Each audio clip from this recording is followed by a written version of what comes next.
Hello everybody, welcome to Totally Tabled. My name is Shaggy, and today I'm running down my top 10 board games that play great both solo and multiplayer. I bet a lot of you watching this are like me, and you play a bunch of solo games, but you also play a bunch of multiplayer games. And so having games that work both ways is a huge value. Now, I started making the list, and something became evident very quickly. The whole list was just co-ops. And so in order to make this list a little bit more interesting, I am going to just focus on competitive games.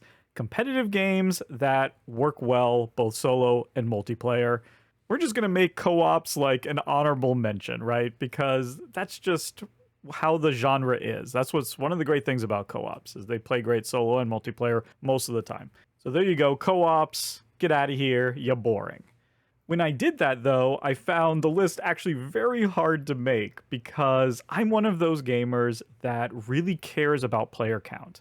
Once I've discovered like my optimal player count for a game, I tend to want to try to play the game at that player count and no other. It has a lot to do just with what type of gamer I am. I enjoy playing new games. I enjoy discovering games. And so I play a lot of different games rather than playing the same game over and over and over again. And because of that, I like to play games when they're going to be at their best.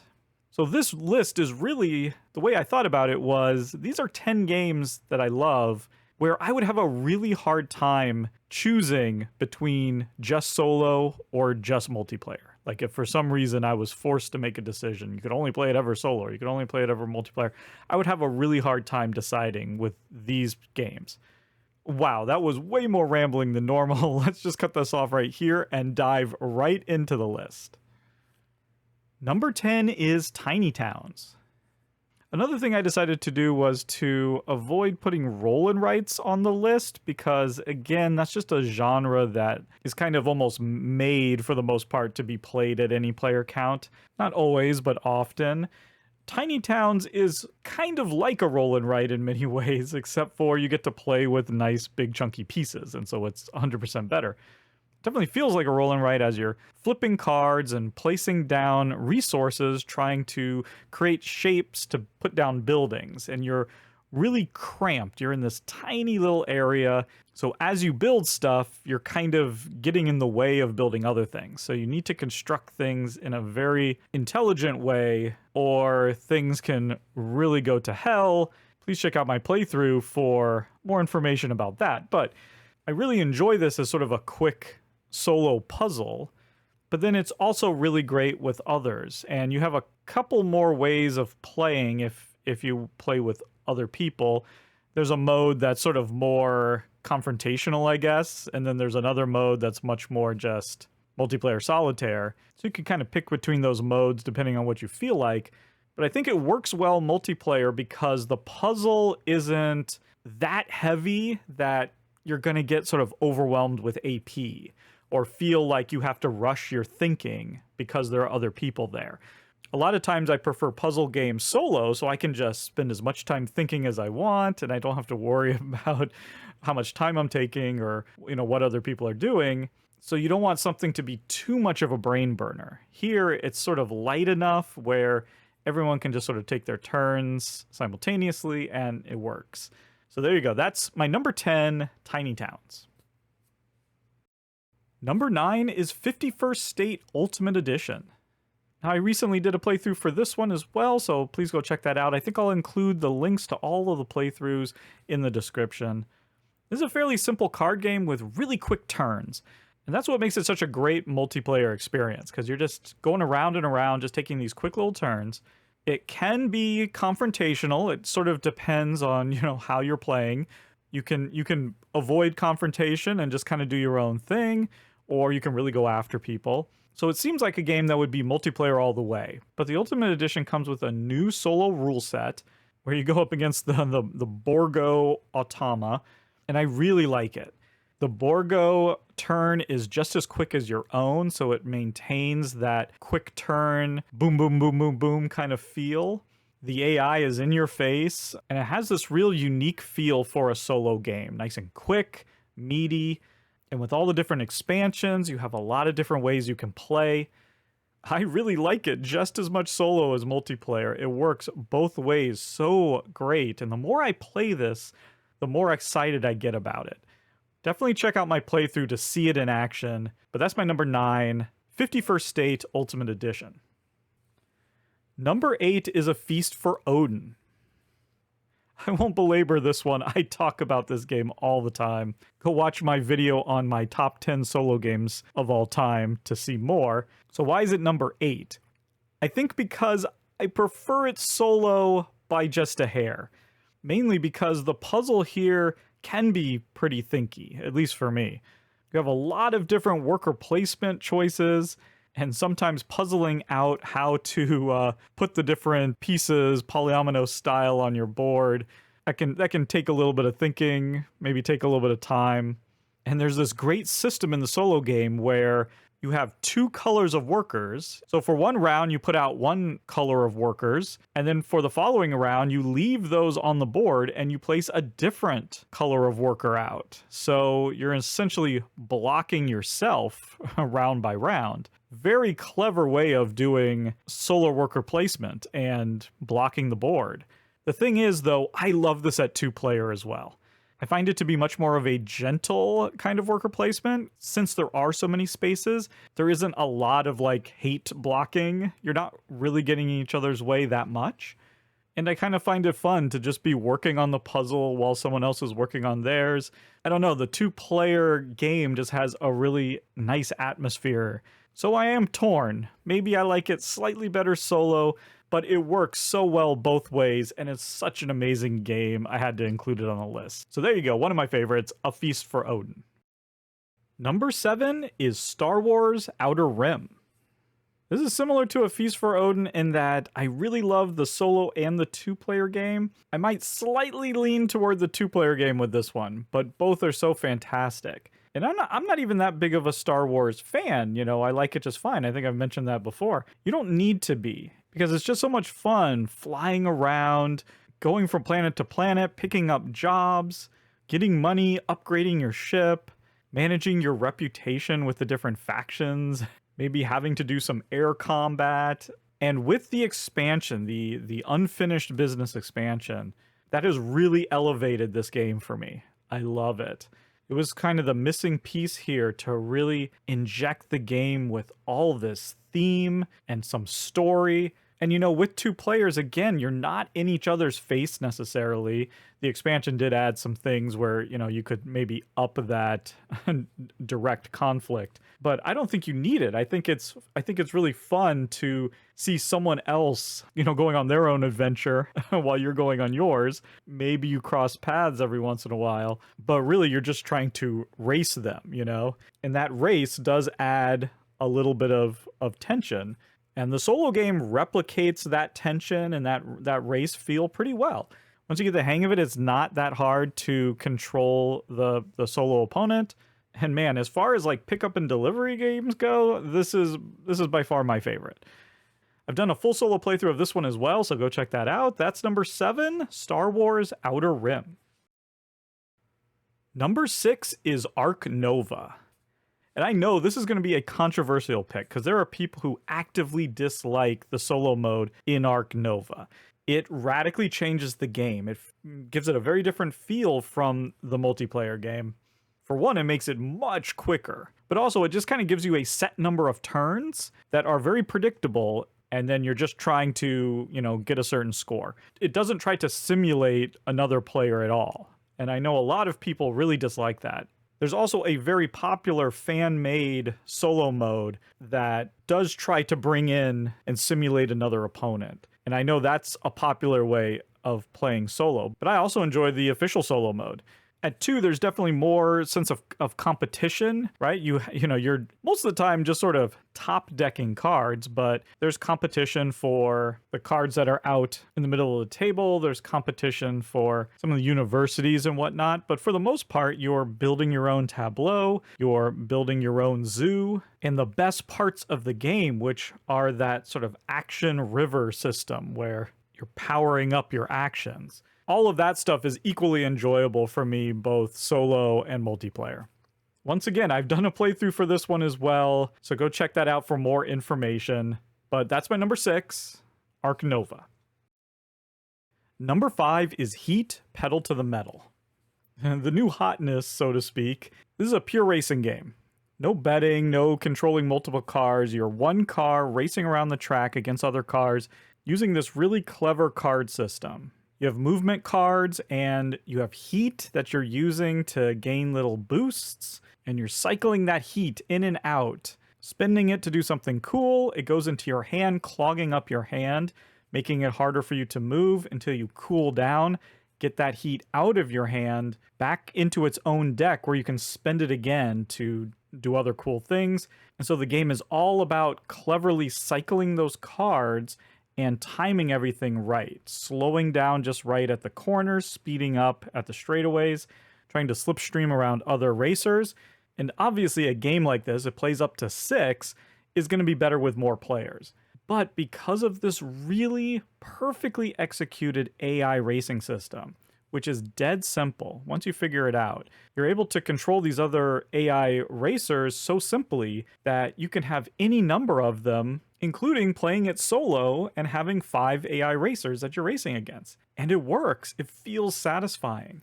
And it's just so unique to have a pure racing game that plays so well solo, that kind of elevates the solo experience. It's really one of the few games that I will happily play at any player count, from 1 to 6. And if they start adding more players with expansions, I'd love to play it at those counts too. It just works so well.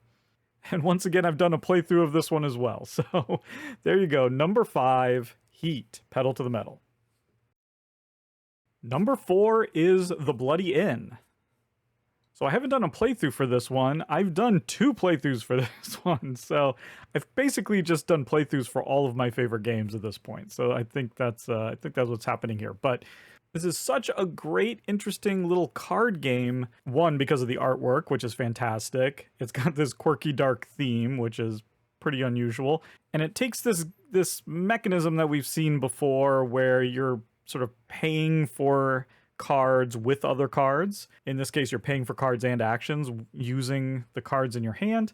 You know, think, I don't know, Race for the Galaxy or something. With the little added twist that when you're using certain cards for certain actions, you can then keep the card rather than discarding it.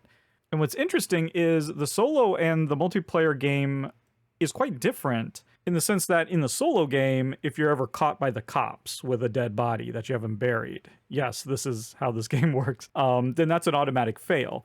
In the multiplayer game, you can push your luck a little bit more because it's not an automatic fail. You just get punished for getting caught. There's also the added element of burying your corpses under other people's structures that they've built, which can really be this like hardcore take that kind of move, especially if they don't have room to accept the payment. And so you've basically just like clogged up their property for no reward. So there's little things like that. There's just this little bit more added element of competition. And I can't really tell which version I like best. They're both great and yet a little different. But the Bloody Inn is just one of those that I'd happily play at any player count. That's why it's my number 4. Number 3 is Concordia with the Solitaria expansion. Yep, I've done a playthrough for this one as well, but this Solitaria expansion really blew me away. It does a few things, but the main thing it does is it provides you with this little deck of cards that replaces the deck in the base game. It's all the same, except for on the cards are printed actions for your AI opponent to do. So every time you play a card, the AI does whatever is on the card. It's so simple and so streamlined. It works so well at bringing the solo game right up there to the multiplayer game in terms of satisfaction. And it's quite a feat because in Concordia, you know, that's not multiplayer solitaire. You're out there competing on the board, getting in each other's way, drafting and even hate drafting cards. There's a lot of interaction in Concordia. And this new deck of cards brings that out without bogging down the gameplay. It really is remarkable, and it adds another little extra layer because you can see what the AI opponent's going to do. And so that might influence what cards you play and when. It's very clever, and as the point of this list is, it really makes it difficult for me to decide which I like better. Do I like it better multiplayer or do I like it better solo? That's my number 3, Concordia. Number 2 is Obsession. And this really is my new obsession. I've really fallen in love with this game, and I recommend it whenever I can. It actually has this pretty puzzly, interesting gameplay at its heart, where you're trying to put on these events in order to increase the reputation of your family amongst, like the Victorian elite or whatever.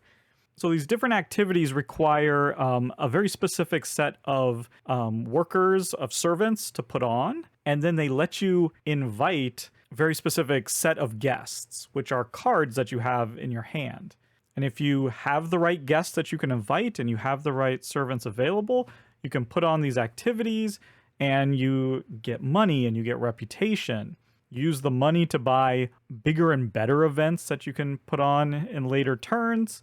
Certain abilities will let you recruit new guests that you can put into your hand, so you can send them out to these activities. And some of the bigger ones require like 5 ladies to attend or something like that. And these guests give you rewards as well. It's a really great puzzle, very satisfying when you pull off a difficult move, and it's all very thematic. And it works so great at 2 players. This is a great couples game where you can get together and play because it's not super confrontational. You're competing with each other for, certain goals and things, but I haven't found there to be like a ton of hate drafting or things like that. It's pretty chill. And I think what it has that a lot of these games have is a solo mode that is fairly quick and easy and streamlined to take care of, which means it's not getting in the way of the gameplay. It's allowing me to enjoy the puzzle and enjoy thinking through my turn without having to spend a bunch of mental load on the solo opponent. And yet it's still providing a nice challenge and enough tension. And because of that, this one is easily one I would play anytime, either solo or 2 players. Fantastic game. Definitely check this one out. Obsession, my number 2. And my number 1 game that plays equally great, multiplayer and solo, is The Lost Ruins of Arnak. And this is the last time I'll say this. I've done 2 playthroughs for this. One just with the base game and one with the Leaders expansion, the excellent, excellent Leaders expansion. I'm a big fan of this exploration kind of theme. Here we have worker placement mixed with deck building, some light deck building. Mostly a worker placement game, and it just works great, especially at 3 players. I love it at 2 or 3, but 3 players is really great as you're jockeying for these different positions to place your workers, and you're using the cards in your hand, which are kind of like multi-use cards, in order to go to the different locations. Some locations require just a foot symbol, some require like a boat symbol, or like a jeep symbol. Or you can also play the cards for their special ability to get things. You're moving up research tracks and discovering new locations on the island, which are guarded by these, big old monsters that you can then go and defeat. And I think the solo does a terrific job of both tightening the board and giving you that feel that, someone's constantly coming in and taking that spot that you wanted. But again, doing it in a very streamlined, easy to manage way, where it's just flip a token, do the thing, doesn't take a long time, and then boom, you're back to considering your turn. And there's even a great sort of app integration for the solo and like a complete solo campaign that you can run through as well. It's honestly become one of my favorite games to solo. But it's so high on this list because I have had a blast playing it at 3 players, playing it on Board Game Arena, and playing it 2-player in person. It's been a delight to play every time. So there you go. That's my number 1 game that I love equally, solo and multiplayer. As I said in the intro, this was a hard list to make, especially once I cut out all co-op games. There's a ton of games like Great Western Trail and Grand Austria Hotel that I much prefer at 2-player than solo. They're still fantastic solo, but I just prefer them at 2 and really kind of want to play those at 2 when I can. What are some games that I missed? Please write them in the comments below. And while you're at it, why don't you like the video and subscribe to the channel for more videos. And also, please, if you're interested in any of the games that I listed, check out my full solo playthroughs. It's by far the best way to get information about the game, see exactly how it plays, to see if it might be something you're interested in. Okay, that's all from me. Until next time, thank you so much for watching, and goodbye.